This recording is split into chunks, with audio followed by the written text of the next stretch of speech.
Hi, Douglas V. Gibbs here, Constitution Study TV, politicalpistachio.com, douglasvgibbs.com. Also, be aware, I have 7 books out there. Love to see you buy them. Go to Amazon, check them out. Today's topic is activism. And activism is not something that the Founding Fathers were not aware of. In fact, they were activists themselves. Their activism began with the Boston Tea Party and the Boston Massacre and Lexington and Concord. Originally, they did not expect to have a bloody revolution. They were just being protesters, saying, hey, we're British citizens, we want to be treated correctly. Ultimately, though, the other side refused and eventually did become a bloody conflict. And normally when it comes to protests and rallies and activism, violence is not the aim, change is. Now, when it comes to the Constitution, First Amendment is really all about activism. While the first part of the First Amendment is about freedom of religion, after that it becomes all about activism, freedom of speech, freedom of the press, freedom to peaceably assemble, and the right to petition the government for redress of grievances. But then in the Declaration of Independence, it's not so peaceful.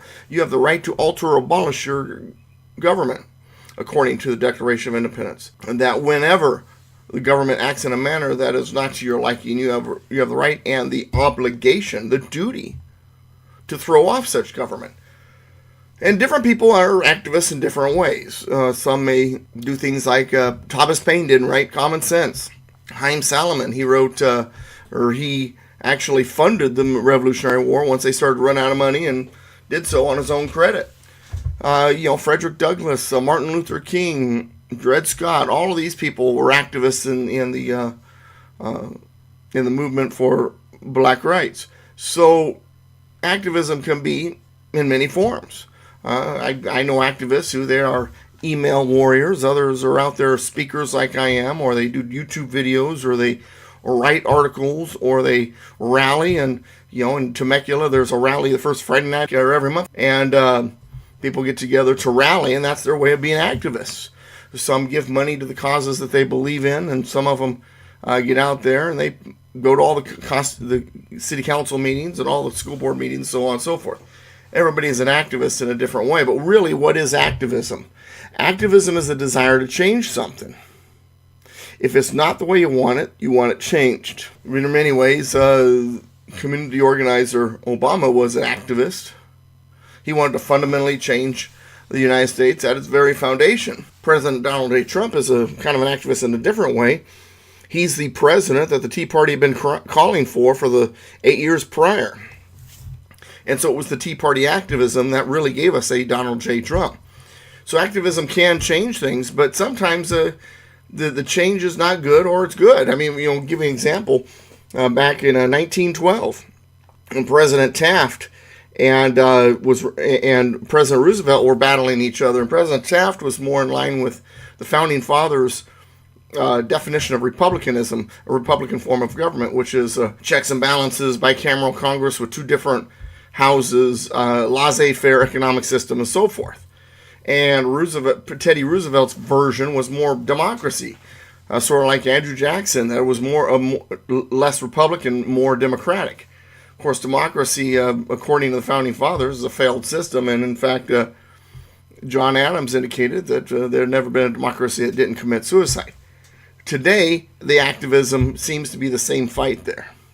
The battle between democracy and republicanism. The Republican Party, conservatives, Tea Party people, they seem to believe that we need to hang on to the Founding Fathers' version of a Republican form of government, which includes a laissez-faire economic system, free market, with as little government influence as possible.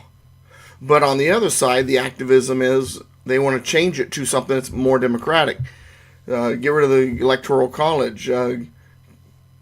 Continue to go to the mob for anything that changes. They also use judicial activism and so on and so forth.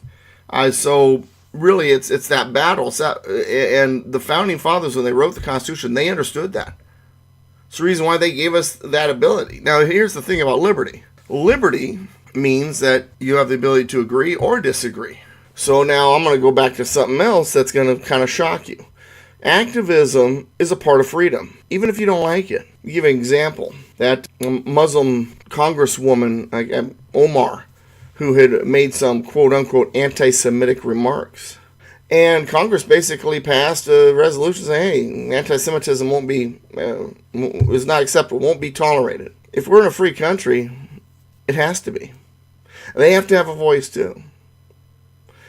We would be no different than those trying to silence conservatives if we start passing laws like that. The problem with our system is that we are being invaded, we are being attacked by those who believe in something different, but because we're a free system, they are entitled to do so. So it is our job to be responsible with our freedom. In other words, to be our own activists and to make sure that our version, the Founding Fathers' version of republicanism, remains in place. We have to fight for it. Not through legal means, not by outlawing sedition. The Sedition Act that John Adams, signed, or the one that Woodrow Wilson signed, were unconstitutional. And that's exactly what they tried to do to Omar, is a Sedition Act. No. Freedom is freedom. Disagree. Agree, disagree. Be pro-abortion, anti-abortion. Pro-Muslim, anti-Muslim, whatever it is you are. That's what liberty is. And it goes back to the First Amendment. Freedom of speech, freedom of the press, freedom to peaceably assemble, the right to petition the government for redress of grievances. So when it comes to activism, activism is an integral part of what freedom is all about. But we have to understand that there should be no outlawing of any particular activism, unless, of course, it's breaking the law. They're burning down houses, and it's violent and all sorts of stuff. That's a whole different thing. But even then, isn't that what ultimately, in the end, the Founding Fathers even had to resort to? When the Crown refused to listen, did it not eventually come to blood in the streets? Personally, I think that's what the left wants. I think they're dying for it. And we do need to take the high road first. We need to be as peaceable as possible. Peaceably assemble. But activism is more than just peaceably assembling. And it's more than agreeing or disagreeing. Activism encompasses all of it. And so you're going to have to be willing to play the game. If you're going to play the game of activism, understand. It's sort of like getting old. It's not for sissies. My name's Douglas V. Gibbs. Thanks for spending the time with me. And continue to come back here, subscribe, hit the notification bell right next to that. Want to help keep this on the air, help fund what I do, go to douglasvgibbs.com or politicalpistachio.com. Find the yellow donate button, donate there.